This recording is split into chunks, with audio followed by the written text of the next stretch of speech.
नमस्कार दोस्तों, एक बार फिर से आप लोगों का रेडियन गुरुकुल के डेली करंट अफेयर सेशन में स्वागत है। दोस्तों, आज के वीडियो में हम लोग बात करने वाले हैं 20 फरवरी की उन सभी इंपॉर्टेंट घटनाओं की जो आपके आने वाले एग्जाम के लिए बहुत ज़्यादा इंपॉर्टेंट होने वाले हैं। तो जो भी प्यारे दोस्त चैनल पर नए हैं वे चैनल को सब्सक्राइब कर लेंगे ताकि उनको लगातार इस तरह की और भी वीडियोस मिलते रहें। दोस्तों, आज के वीडियो की जो सबसे बड़ी न्यूज़ है, एक्सपायर्ड मेडिसिन के निपटान की क्या है सरकार की योजना। यानी कि भारत सरकार कह लो या किसी राज्य की सरकार कह लो, वो भारत में जो भी एक्सपायर्ड मेडिसिन है या फिर अनयूज्ड मेडिसिन है उनको कैसे साइंटिफिक तरीके से डिस्पोज करेगी। और इसके लिए भारत का पहला राज्य कौन सा है जिसने अपने यहाँ एक बड़े स्कीम की स्टार्ट की है। तो ये आज के सेशन का बहुत बड़ा न्यूज़ है और 100% दोस्तों आपके आने वाले एग्जाम में पूछा जाएगा। तो जो भी दोस्त इस वीडियो को देख रहे हैं वो बिल्कुल लास्ट तक देखेंगे और वीडियो पसंद आएगी तो इस पर लाइक करेंगे, कमेंट करेंगे और ज़्यादा से ज़्यादा अपने दोस्तों के साथ शेयर करेंगे।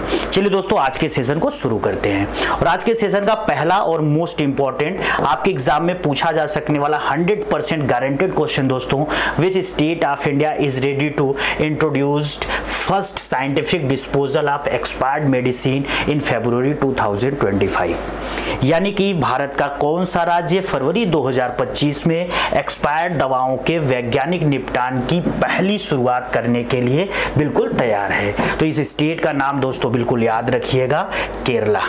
अब देखिए, केरला स्टेट गवर्नमेंट ने ऑफिशियली अनाउंस कर दिया है कि वो 22 फरवरी को एक बहुत बड़े प्रोजेक्ट को लॉन्च करने जा रहे हैं और उस प्रोजेक्ट का जो नाम होगा दोस्तों एन प्राउड का मतलब है new program for removal of unused drugs. Hindi में इसको कह सकते हैं अप्रयुक्त दवाओं को हटाने का नया कार्यक्रम।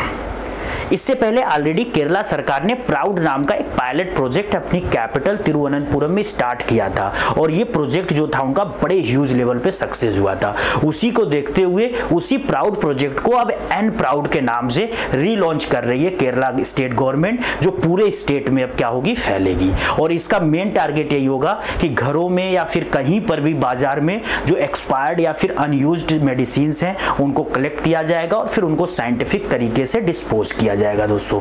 तो इस तरीके के प्रोजेक्ट की पूरे भारत में जरूरत है, क्योंकि कहीं ना कहीं आप देखोगे एक्सपायर्ड मेडिसिन से आज भी भारत में बहुत ज्यादा समस्या है। जिन लोगों को नहीं पता होता है वो एक्सपायर्ड मेडिसिन यूज कर लेते हैं, जिससे उनके जान तक जाने का जोखिम बना रहता है दोस्तों। तो ये बिल्कुल आपको याद रखना है कि किस स्टेट ने ये स्कीम लॉन्च किया है। तो केरला सरकार ने इसको लॉन्च किया है और कितने तारीख को अब ये बनाने जा रहे हैं इस प्रोजेक्ट को, 22 फरवरी को। और इस तरीके से अब केरला भारत का पहला राज्य बन जाएगा। इसके बाद दोस्तों आज के सेशन का एक और मोस्ट इंपॉर्टेंट क्वेश्चन देखते हैं। Reliance has surpassed Apple to achieve which position in the future brand index 2024। ये भी क्वेश्चन दोस्तों गारंटेड है कि आपके आने वाले एग्जाम में पूछा जाएगा, क्योंकि इसमें आपको एक ऐसी जानकारी मिलने वाली है जो भारत में ऐसा अब तक कभी नहीं हुआ था। देखिए क्वेश्चन क्या है, रिलायंस ने एप्पल को पीछे छोड़ते हुए फ्यूचर ब्रांड सूचकांक 2024 में कौन सा स्थान हासिल किया है। तो पहले तो बिल्कुल याद रखिएगा सेकंड पोजीशन। और अब तक जितनी भी बार ये फ्यूचर ब्रांड इंडेक्स जारी किया गया दोस्तों, उतनी बार भारत की किसी भी कंपनी ने टॉप 3 में पोजीशन हासिल नहीं किया था। ये पहली बार है 2024 का इंडेक्स जिसमें इंडिया की किसी कंपनी ने सेकंड पोजीशन हासिल किया है। तो ये हमारे लिए बड़ा ही हिस्टोरिकल माइलस्टोन है दोस्तों, और आपके आने वाले एग्जाम में 100% क्वेश्चन के रूप में पूछा जाएगा। तो उस कंपनी का नाम बिल्कुल याद रखिएगा, मुकेश अंबानी की एनर्जी सेक्टर से related company Reliance industries limited, जिसने किस कंपनी को पीछे छोड़ा है, एप्पल कंपनी को, और अब वो बन गई है दुनिया की सबसे मोस्ट वैल्यूएबल ब्रांडेड कंपनी। तो अब यहाँ पे बात करें कि आखिर दुनिया की सबसे बड़ी ब्रांडेड कंपनी कौन सी है दोस्तों, तो ये बिल्कुल याद रखिएगा सैमसंग ने यहाँ पे इस रैंकिंग में पहला स्थान हासिल किया है। और हमारी जो रिलायंस कंपनी है मुकेश अंबानी की, इसने सेकंड पोजीशन हासिल किया है दोस्तों। थर्ड पोजीशन पे आप देख लो एप्पल है। अच्छा, रिलायंस की एक और बात मैं आपको बता दूं, पिछले बार जब यही रैंकिंग निकाली गई थी तो रिलायंस इंडस्ट्रीज की जो रैंक थी दोस्तों वो 13वीं थी। तो देखो एक साल में ही इसने 11 स्थानों की छलांग लगाते हुए सीधे सीधे सेकंड पोजीशन हासिल कर लिया। तो ये बहुत बड़ी न्यूज है और मैं आपको गारंटी दे रहा हूं दोस्तों, ये आपके एग्जाम में 100% पूछा जाएगा। तो आपको याद रखना है कि भारत की इस समय फ्यूचर ब्रांड इंडेक्स 2024 में सबसे टॉप पोजीशन हासिल करने वाली कंपनी कौन सी है, रिलायंस, जिसका ग्लोबली रैंक सेकंड है। और वैसे अगर बात करें पूरी दुनिया की सबसे बड़ी ब्रांडेड कंपनी तो वो कौन सी है, सैमसंग है दोस्तों, जो कोरिया से आती है। इसके बाद दोस्तों आज के सेशन का एक और बड़ी न्यूज देखते हैं। Who was recently honoured with the title of honorary knighthood in the UK in February 2025। हाल ही में फरवरी 2025 में यूके में मानद नाइटहुड की उपाधि से किसे सम्मानित किया गया। देखिए जो यूके है यानी कि यूनाइटेड किंगडम, उसके द्वारा या उसकी सरकार के द्वारा जो नाइटहुड की उपाधि दी जाती है वह एक हाईएस्ट सिविलियन अवार्ड्स में से एक है दोस्तों। और समय समय पर भारत के बहुत सारे लोगों को ब्रिटिश सरकार ने ये नाइटहुड की उपाधि दी है। अब रिसेंटली फरवरी 2025 में भारत की तरफ से ये ब्रिटेन का जो सर्वोच्च नागरिक सम्मान है वो किसको दिया जा रहा है, तो बिल्कुल नाम उनका याद रखिएगा, एन चंद्रशेखरन दोस्तों।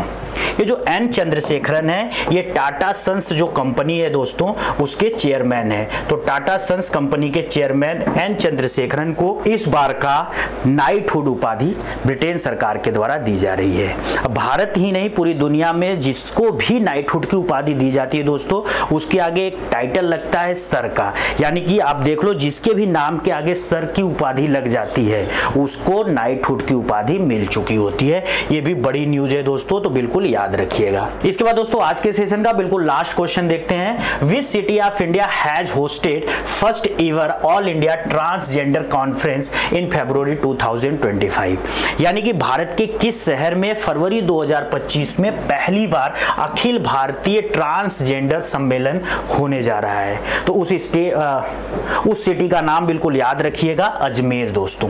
अजमेर राजस्थान का एक खूबसूरत शहर है जहां पर पूरे भारत में पहली बार जितने भी ट्रांसजेंडर्स हैं उनके लीडर्स हैं उनका एक बड़ा बैठक होने जा रहा है दोस्तों। और सबसे बड़ी चीज कि ये जो बैठक होने जा रहा है इसका जो मेन टारगेट है ये अजमेर के ट्रांसजेंडर समुदाय की जो गद्दीपति हैं सलोनी नायक की मार्गदर्शक अनीता बाई की स्मृति में आयोजित किया जा रहा है। तो ये भी आपसे एग्जाम में पूछा जा सकता है कि भारत का जो ये पहला ट्रांसजेंडर समिट हुआ है वो एक्चुअल में किसके मेमोरी में इसको ऑर्गेनाइज किया गया है दोस्तों।